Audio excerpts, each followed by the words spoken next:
Zaman dulu Ramadannya Nabi perang mulu kejadiannya. Tapi ada subculture-nya gitu ya, perbedaannya. Di sana kalau habis sholat subuh kayak kota mati. Semua orang masuk ke rumah tidur Sampai asar baru pada bangun. Masya Allah. Assalamualaikum warahmatullahi wabarakatuh. Waalaikumsalam warahmatullahi wabarakatuh. Halo sahabat titik balik, gimana kabar kalian? Semoga sehat selalu ya. Nah, Alhamdulillah. marhaban ya Ramadan. Alhamdulillah kita sudah Alhamdulillah. Masuk bulan Ramadan. Masuk bulan Ramadan. Allah sampaikan umur kita di Ramadan. Masya Allah. Alhamdulillah. Ini nggak ada makanan minuman karena ya Lagi puasa. masih puasa. Ya, kalau kita pajang sekolah pada ngiler yang nonton siang-siang ya. Disangkanya kita nggak puasa. Nah kita nggak pas, kira lagi ntar. Iya, Pada padahal balik kokosnya nggak ada puasa itu. padahal tadi Pak Haji sebelum masuk begini tadi. Sebelum masuk studio biar bibirnya kering. Bendera hijau kasihan ntar. Kalau ngeliatin bendera hijau. Nah, karena kita sudah masuk bulan Ramadan, ini hari ini kita akan bahas tentang biasanya Ramadan ini identik dengan apa sih? Apa sih yang harus kita lakukan di bulan Ramadan gitu kan? Nah, kita akan mulai tanya ke Ustadz Firdaus dulu, gimana biasanya Ustadz zaman dulu Ramadan gimana Ustadz? Antusiasnya Ustadz atau di pesantren seperti apa Ustadz? Boleh cerita Ustadz? Assalamualaikum warahmatullahi wabarakatuh. Sahabat Waalaikumsalam. titik balik, ini vibe-nya Ramadan kita gak bisa makanya. Masya Allah. Vibe-nya Ramadan. Hanya doang nih orang Amerika. Iya salah. Ini orang Turki. Orang Turki, ya. Lagi di Madinah pakai jas kalau salat. Ya, alhamdulillah Allah sampaikan umur kita di Ramadan. Yang berpuasa Allah terima amal ibadahnya. Amin. Makin rajin tilawahnya, Amin. makin banyak sedekahnya, makin banyak THR-nya. Amin. Amin. Amin Pak Haji. Amin. Oh, gede banget amin ya Ustadz. Iya. Harus itu. Hadis Nabi yang populer sekali, man faraha bidukhuli Ramadan haramat jasadu ala niran. Jadi Rasulullah menyampaikan bahwasanya siapa yang faraha itu senang, gembira masuk Ramadan, nggak stres, nggak mikirin sembako gitu kan. Ala kulli hal pasti Allah kasih rezeki. Hitung deh teman-teman. Mas Yudi ya, udah berapa kali Ramadan dalam kondisi sudah berumah tangga. Hitung aja tuh di akhir Ramadan ya, kok bisa ya habis segini padahal masuknya segini gitu ya. Jadi begitulah keberkahan. Yang kedua biasanya tuh di Ramadan itu apa aja dijual laku. Oh iya. Sampai kalau kagak enak, kagak manis, gorengan Tetep dingin, aja laku. Ya, pokoknya apa aja tuh laku gitu ya. Itu keberkahannya Ramadan. Ala kulli hal. Sama Rasulullah SAW dari hadisnya tadi sudah memberikan statement bahwasanya you harus senang ketemu Ramadan, apalagi dalam keadaan dulu. Justru, nah ini fenomenanya kalau dibandingkan Ustaz zaman dulu Ramadan, zaman Nabi gimana? Zaman dulu Ramadannya Nabi perang mulu kejadiannya. Banyak peristiwa perang-perang itu di dalam kondisi di bulan Ramadan. Perang Badar. Yes, makanya kalau flashback ke kita sekarang, lu tuh kerja di AC, pakai angkutan umum juga pakai AC, pakai mobil pakai AC, nyampe rumah kena AC, keringetan kagak. Terus kerjaannya ada status panas banget hari ini. Itu gimana panas ya? Lah gimana ceritanya para nabi dan para sahabat terdahulu gitu kan? Perang guys, perang. Sampai suatu ketika Rasulullah menyampaikan raja'na min jihadil asghar ila jihadil akbar. Kita ini baru pulang dari perang yang kecil. Itu perang Badar. Sahabat pada keheranan. Ya Rasulullah gimana ceritanya? Ibarat kata kalau kita sekarang gitu. Ya Rasulullah, ya jangan bercanda lah. Gimana ceritanya kita pulang dari jihad yang kecil. Badar ya Rasulullah gitu kan. Ternyata Rasulullah mengatakan justru perang yang besar itu bukan perang yang tadi dengan fisik, dengan angkat senjata, enggak. Justru perang yang sebenarnya yang akan kita masuki adalah jihad nafsi, perang melawan hawa nafsu. Jadi ada quote yang saya dapatkan, laki-laki tanpa ilmu agama akan disetir oleh nafsunya. Wanita tanpa ilmu agama akan dikuasai oleh perasaannya. Nah, Cak, Tontong, ya aja nih. Ya, kenapa? Nah, antum kan kita tahu saat dia berkelana nih, Sat. Oh ya. Coba boleh sharing pengalaman Ramadan antum, entah itu zaman dulu atau antum di luar, gimana, Pak Haji? Ya, saya pernah ngalamin Ramadan itu di luar negeri, di Saudi tentunya ya. Lebih sering di Saudi nih, Pak Haji. Ya, di Saudi pernah Ramadan full di sana, bahkan Lebaran di sana, di Mekah. Gitu. Jadi Ada ketupat nggak luar? itu dia. Jauh. Ya.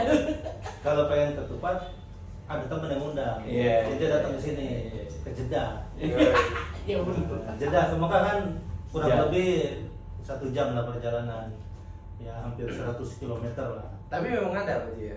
Ada kawan Yang tinggalin orang Indonesia tinggal di sana bikin ketupat. iya. kebetulan beliau ini pengusaha catering jamaah umroh dan haji. Oh, Masya Allah. Nah, bikin dia ketupat katanya. Kalau mau ketupat sini. Nah, tapi Lebaran puasa Ramadan di sana menyenangkan, enak. Kenapa? Tapi ada shock culture-nya gitu ya, perbedaannya. Di sana kalau habis sholat subuh kayak kota mati. Semua orang masuk rumah tidur, Sampai asar baru pada bangun. Masya Allah. Baru pada keluar, bukan bangun maksudnya zuhur Bangun di dulu. sholat zuhur dilewatin. Iya. Ya. Ya, suatu ketika saya tinggal di Mekah, rumah saya itu masuk dalam lingkungan pasar. Ya. Rumah kontrakan saya di belakang pasar. Saya habis sholat subuh iseng pengen tahu kayak gimana sih suasana pagi hari Ramadan di Mekah. Kayak kota mati, nggak ada orang, ahad, nafar, nggak ada orang sama sekali. Ini kemana? Saya jalan kaki ke halte bis, nunggu bis ke Haram 1 jam baru ada. Toko-toko? Toko, saya tinggal di namanya Suk Salam, Pasar Salam, nggak ada. Mulai bergeliat, satu ada Bagala itu minimarket yang mengelola orang-orang Bangladesh gitu kan. Iya. Itu mulai buka tuh habis sholat zuhur, habis sholat asar baru tuh manusia yang baru keluar datang. Baru ngantri belanja beli Saya lagi jalan kaki nih mau ke Haram kan, ada jamaah, ada aki-aki pakai mobil Toyota Hilux double cabin. Ya Muhammad, saya kira manggil siapa gitu kan, saya cuekin aja. Andalusi, Muhammad Tal. Lu Muhammad orang Indonesia sini. Padahal nama saya kan bukan Muhammad. Sini. Siapa Baba? Apa Baba? Ada haggak kata dia. Nah, ini buat lu ya. Iya. Buat buka puasa. Korma 1/2 kilo, sukari. Masya Allah. Saya berdua jalan sama teman saya dikasih ya nih. Terus suatu ketika pulang dari Madinah habis ngurusin jamaah nih. Iya. Pulang dari Madinah kan 6 jam perjalanan darat naik mobil sampai di Mekah udah mau azan maghrib.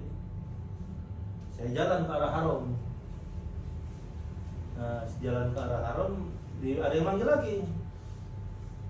Mobil double cabin dibuka baknya, dia bagi-bagi makanan. Wah, sini yang mau. Udah mampir kan. Itu intinya di sana orang berebut ngasih makan. Nah, itu perbedaannya. Bukan rebutan makanan, tapi rebutan ngasih makan. Makanan. Gitu. Pernah juga naik taksi.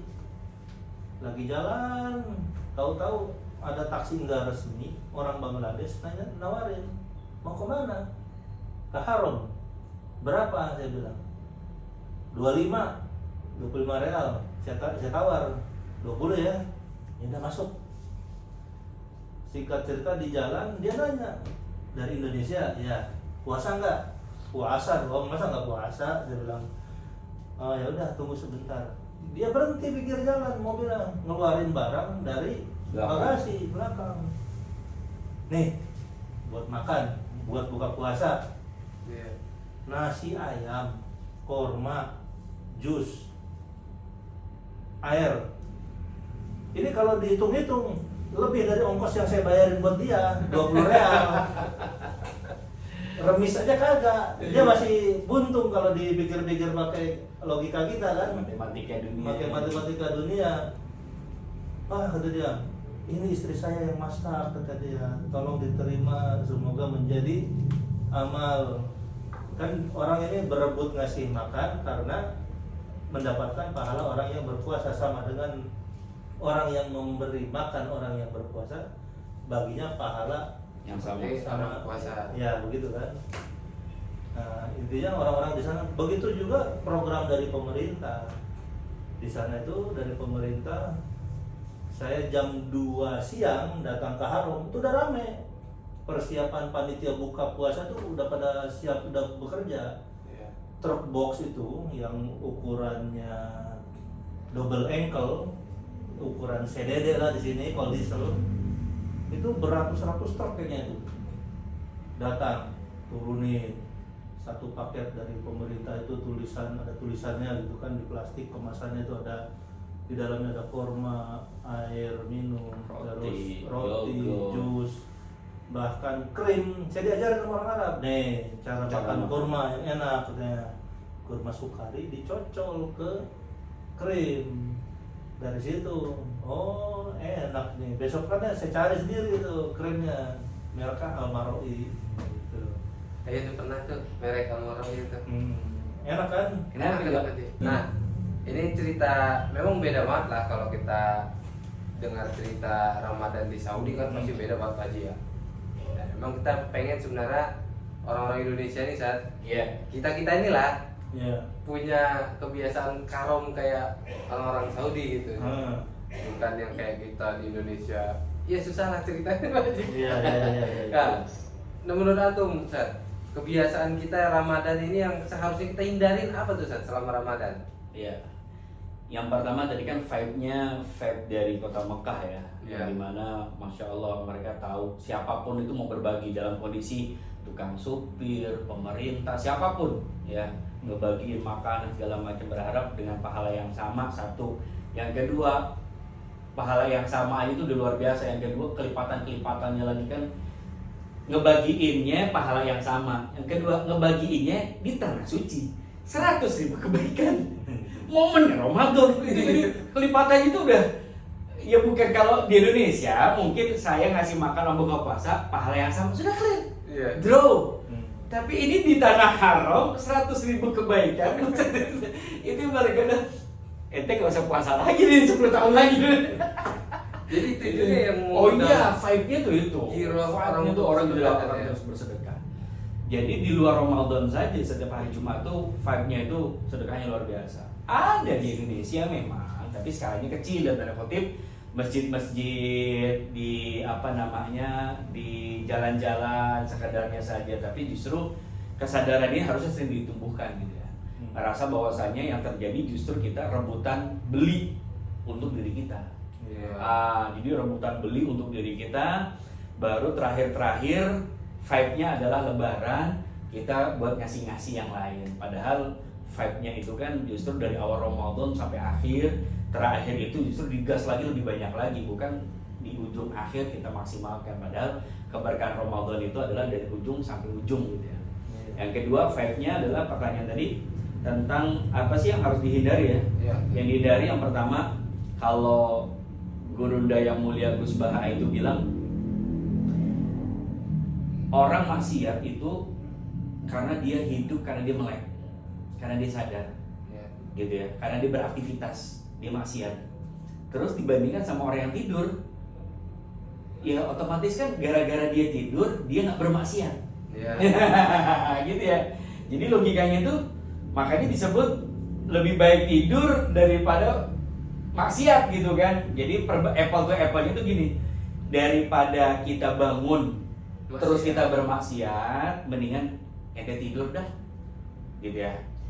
Apple to apple-nya lagi, tidak sebanding dengan sama yang melakukan amal soleh. Jadi kalaupun kita seger, kita sehat, terus kita melakukan amal soleh, itu jauh lebih baik daripada Tidur. kita sehat yang tidur tadi. Jadi tidak ada pembelaan sebetulnya. Pembelaannya adalah di saat kalau gue bangun ini maksiat nih, nah, dikhawatirkan begitu ya vibe-nya. Jadi ya mendingan kita tidur gitu kan. Tapi pembenaran tidurnya ya mendingan diisi amal soleh.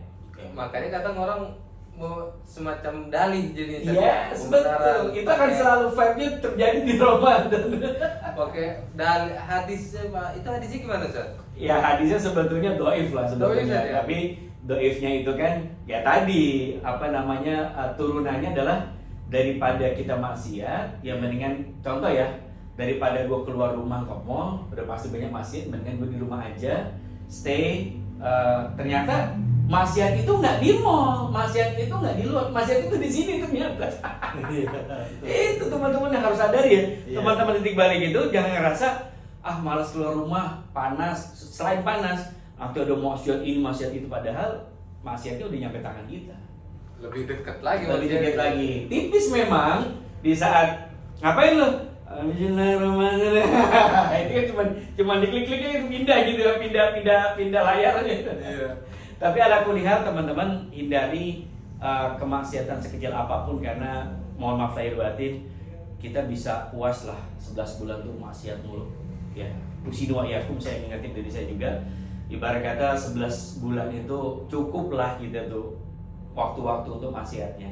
Jadi vibe-nya itu ngurangin sampai babnya lebih baik kita stay, lebih baik kita tidur, berdiam diri, atau mengerjakan amal soleh yang kecil tapi berfaedah, ya daripada kita bermaksiat gitu ya. Jangan harap Allah bakal memberikan ampunan. Jadi ibarat kata yang kebaikan ini dilipat gandakan, keburukan gimana sama gitu kan ya.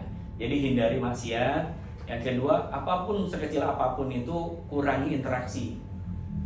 Jadi contoh tadi ya, vibe di Arab itu mereka paham kulturnya Ramadan itu panas. Ramadan itu artinya secara bahasa Arab masih di sesuatu yang dibakar atau sesuatu yang membakar. Itu Ramadan.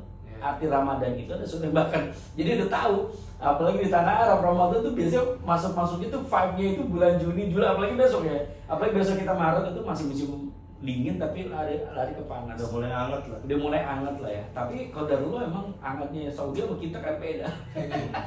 Gitu. Jadi kurangi interaksi banyak orang, kalaupun ternyata harus berinteraksi, meminimalis gitu ya. Karena apa? Biasa kita berteman bertiga, nggak ada satu yang diomongin, yang satu yang ya, teman-teman paham ya. Jadi kita berlima, nggak ada yang satu, ya satu jadi bahannya. Besok yang giliran satu nggak datang, dia lagi jadi bahannya, dan seterusnya. Jadi vibe-nya itu bukan berarti setelah buka puasa semuanya jadi halal juga. Juga, gitu ya, nggak juga. Gitu. Doa buka puasa, waktunya gibah itu. Apalagi momennya udah janjian, yuk bukber di sini. Bukber itu jadi konten. Ya, akhirnya tadi berinteraksinya berlebihan. Akhirnya apa? Momen bukber bukannya untuk mencari keberkahan silaturahim, pamer handphone, pamer kunci mobil, kunci motor, pamer pencapaian dan seterusnya. Ini yang terjadi. Pasti akan nongol tuh konten-konten gitu besok. Iya, benar. Menghindari bukber. Gitu kan. Bukbernya masih pakai seragam kantor. Dan seterusnya. Jadi teman-teman di Ramadan ini harus betul-betul vibe-nya tuh mengurangi aktivitas, bukan berarti nggak produktif ya. Bukan berarti tidak produktif, produktifnya itu dengan amal soleh. Nah, kalau Ustadz tadi kan apa yang harus kita hindarin di Indonesia, apa yang harus kita hindarin selama Ramadan di sini. Nah, saya pengen tahu Pak Haji, kira-kira ada nggak selama Pak Haji Ramadan di Arab sana, ada nggak hal-hal yang aneh menurut antum yang mereka lakukan? Tadi kan antum baru pertama kali lihat. Tadi kan antum cerita gimana mereka ini Pak Haji ya, sedekahnya gitu kan. Nah, ini yang aneh menurut antum nih, kultur shock antum di sana bagaimana tuh? Gimana ya, culture shock di sana itu yang pertama imam tarawihnya pasti beda. Ya. Nah ini culture shock ya menurut saya tadi. Ini ya usini wa iyakum juga. Jadi kita itu di Indonesia sholat taraweh minggu pertama masih penuh tuh masjid. Iya. Makin ke sono makin ke sini. Sopnya makin maju. Iya. Sopnya ada kemajuan. Iya. Sopnya ada kemajuan. Yang tadinya penuh, bahkan baru minggu pertama udah berkurang. Ya, Nah, sopnya itu mengalami kemajuan. culture shocknya di sana. Kalau di kita ini, Kalau di kita kan 10 hari terakhir tuh masjid makin sepi. Di sana kagak. 10 hari terakhir tuh Ramadan, di sana hotel makin penuh, makin mahal. Tuh Masjidil Haram makin penuh. nggak berkurang-kurang orangnya nggak kurang-kurang. ibarat kata di masjidnya kok nggak kurang-kurang, nggak pindah-pindah gitu. Itu salah satu culture shock yang saya alami begitu, dan ini jadi pembelajaran bagi saya pribadi. Taraweh itu bagi muslimin di Indonesia ya jangan cuma sampai minggu pertama doang penuhnya, karena di Indonesia kan ada istilah gini nih, kalangan dibilang taraweh minggu pertama seminggu pertama Ramadan itu orang masih fokus kepada ibadah. Iya. Katanya nih dari tahun ke tahun nih isunya begitu, selentingannya. Vibe-nya begitu ya. Nah, minggu kedua udah mulai mikirin THR. Minggu ketiga udah mulai mikirin mudik. Nah, padahal 10 hari terakhir Ramadan itu kan pintu magfirah atau apa itu? Itu minanar. Itkun minanar. Jadi terbebas kita dari api neraka. Itu kan fursatun ghaliyah, kesempatan langka ya. Jadi man shoma ramadhana imanan, nah, kan katanya begitu kan? Iya. Ghufira lahu ma taqaddama min dzanbi. Sebenarnya Ramadan itu momen kita untuk menghapus segala dosa kita, baik yang telah lampau maupun yang akan datang, begitu kan? Iya. Ini mikirin duniawi mulu. Nah, itulah yang saya dapatkan Perbedaan itu di Saudi dengan di Indonesia, apalagi khususnya dua haramain ya, dua kota suci itu begitu. Satu orang berebut ngasih menjelang makan, akhir ya. menjelang 10 akhir Ramadan itu makin rame, hotel makin susah dapat nyarinya, makin mahal harganya. Orang tuh benar-benar itikaf, benar-benar memanfaatkan momentum 10 hari terakhir Ramadan itu dengan fokus beribadah. Hal-hal duniawi itu kayaknya udahlah tinggalin dulu gitu. Iya. Nah, yang anehnya lagi, begitu 1 Syawal, orang-orang yang tadi selama 10 hari Ramadan ini memenuhi Masjidil Haram, tiba-tiba ini orang hilang kemana orang ini? Saya sholat Id ya, sholat Id berupaya menjangkau haram. Itu waktu itu salahnya saya. Habis taraweh terakhir, kebetulan waktu itu imamnya Syekh Sudes baca kunut. Saudi kunut loh ya. Taraweh.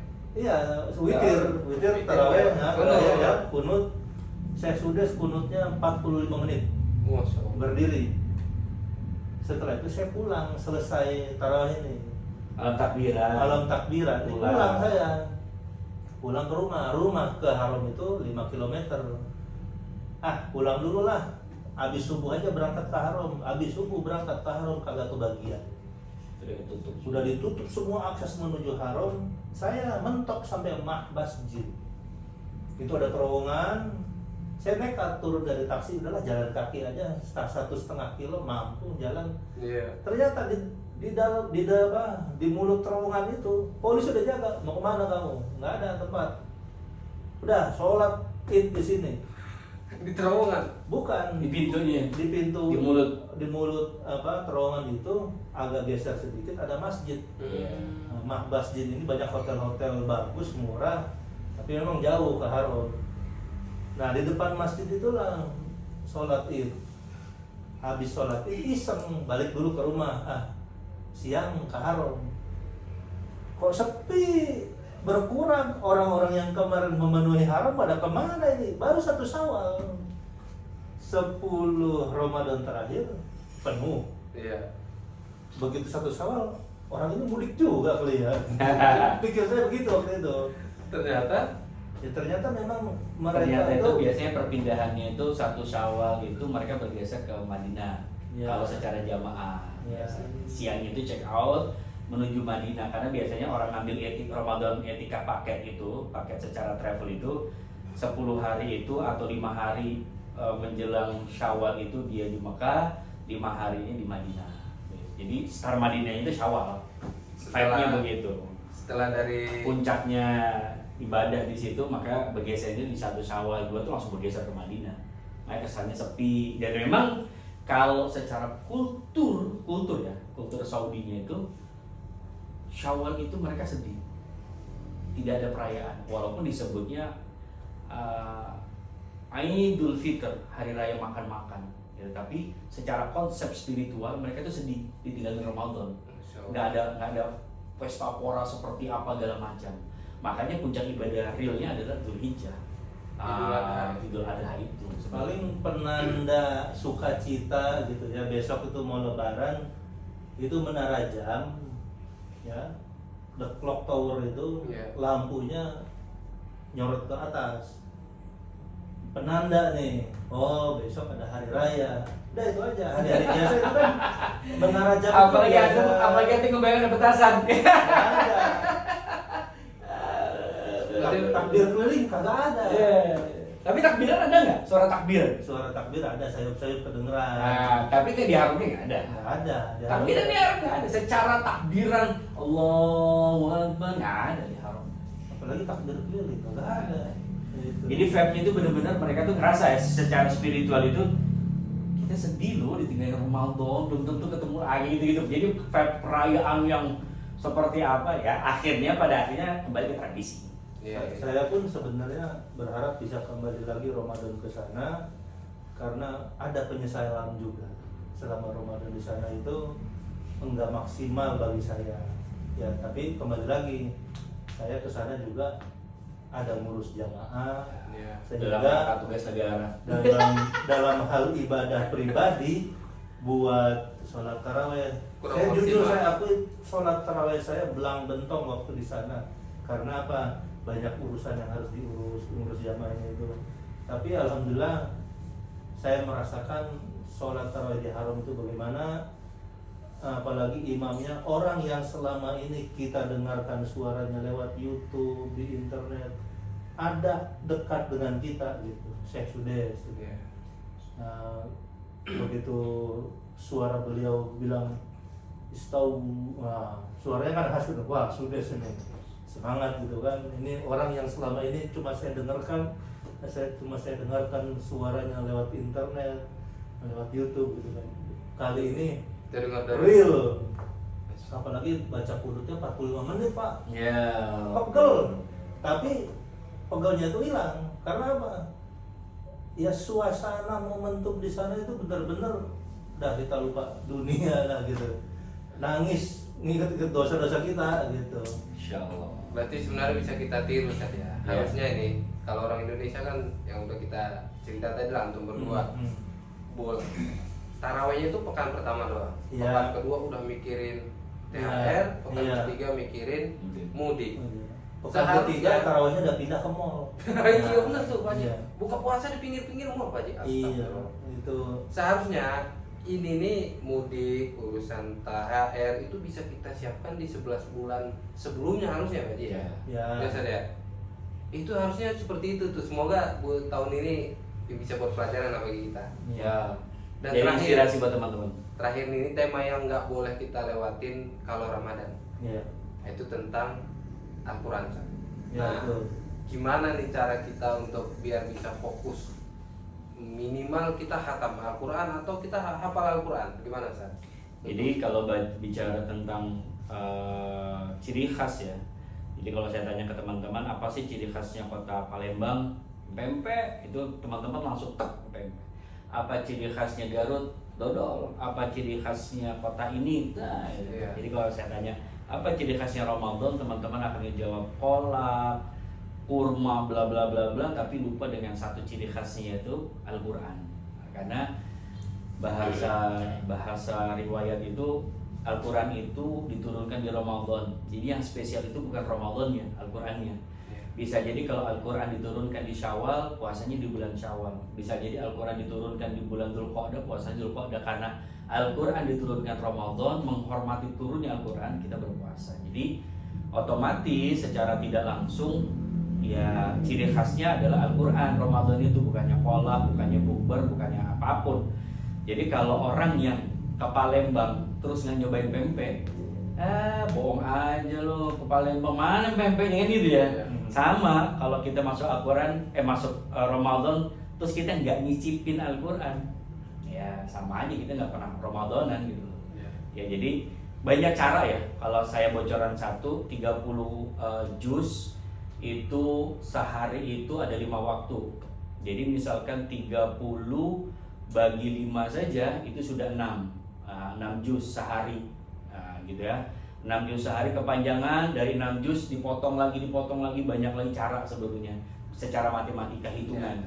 Terus nanti setiap ada namanya ain, ada setiap lembar segala macam, banyak cara untuk kita baca Al-Quran.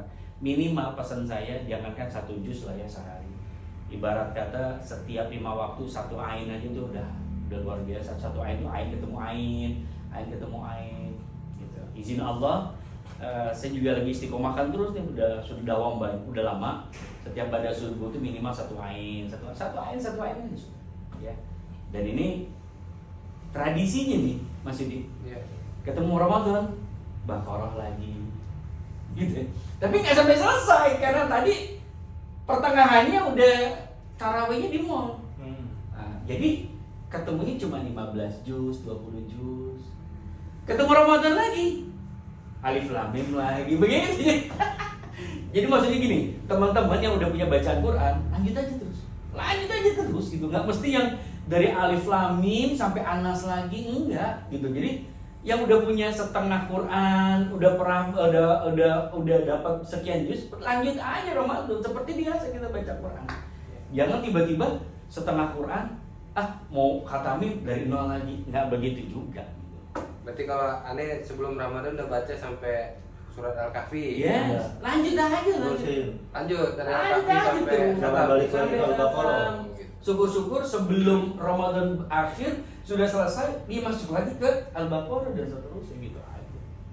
Maksudnya menjaga malesnya.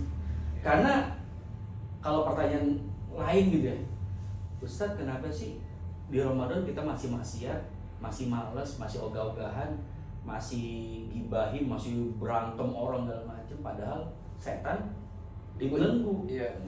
Tapi temannya nggak dibelenggu Mas. Jadi di luar Ramadan kita kan berteman sama setan. Terus di Ramadan setan yang intinya nih original setannya ditangkap. Temannya kagak ya.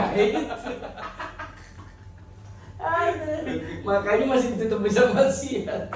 Allah. Berarti semoga bulan Ramadan ini kita teguh. Ya. Fokus ke Al-Quran ya.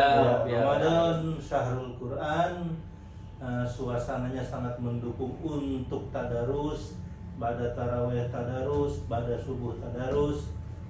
5 waktu tadarus. Ketika Ramadan itu al-imanu yazid, nambah terus, berada dalam top performa, ibarat pemain bola ini lagi puncak-puncaknya nih.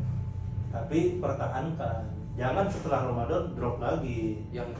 Yang yazidu bit ta'ah wa yanqusu bil maksiat. Nah, jangan sampai nyungsep lagi masuk Syawal. Terus berupaya untuk konsisten. Ya, berlaku bagi saya yang ngomong. Iya.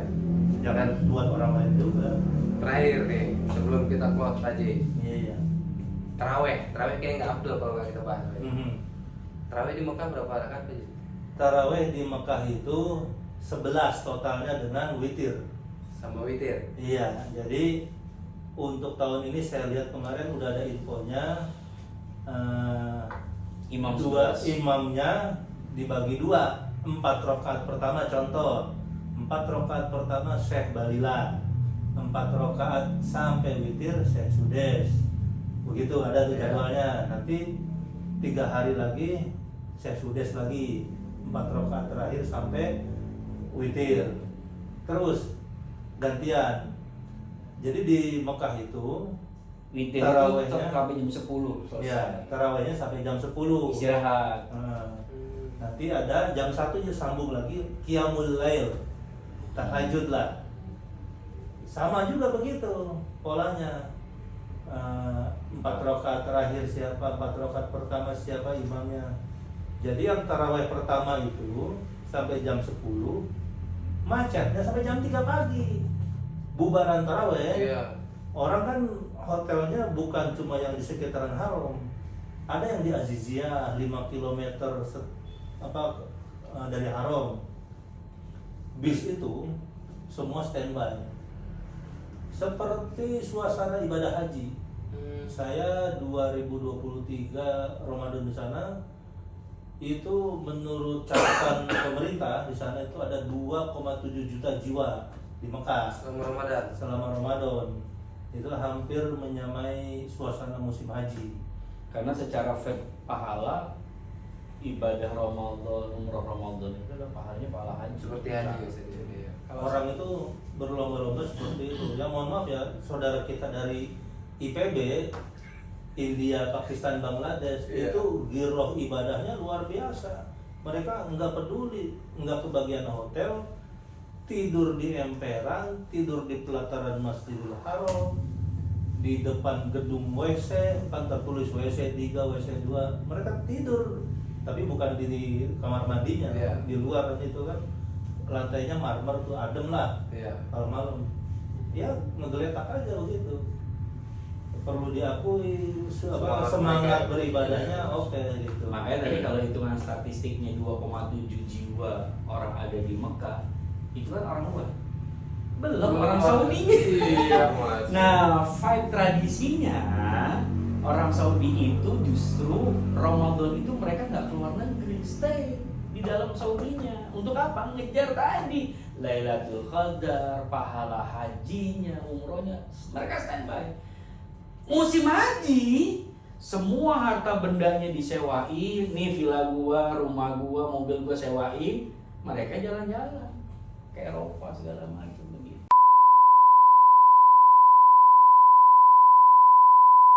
Oke, Pak Ustadz, Pak Haji, dari cerita ini tadi Ani dapat kesimpulan semoga kita bisa mencontoh giroh dan semangatnya orang-orang Saudi selama bulan puasa ya Pak Haji. Betul. Kalau dibandingkan sama zaman Rasul tadi, cerita pertamanya nggak sebanding. Iya. Ya. Apalagi zaman sahabat Iya, mereka nggak lebih sebanding, gila, gitu. gitu. Mereka kerjanya perang Ramadan. Iya. Orang Saudi sekarang kan manusia kayak kita zaman Betul, sekarang. betul, Apalagi betul. kalau zaman Rasul udahlah jangan kita bandingin, cukup kita contoh. Ya, semoga bisa. Semoga bisa. Dan ya pesan terakhir dari saya, nanti ada dari Ustadz dan Pak Haji juga, kurang-kurangin lah mikirin THR di bulan, apalagi pekan kedua ketiga, kurang-kurangin, fokus di bulan-bulan pekan-pekan terakhir itu untuk kejar-kejar hafalan Quran, bacaan Quran, ibadah lah, fokus. Ya, kurangin mikirin THR, kurangin mikirin THR, tapi justru nambahin. Nah, Oke, jadi kurangin.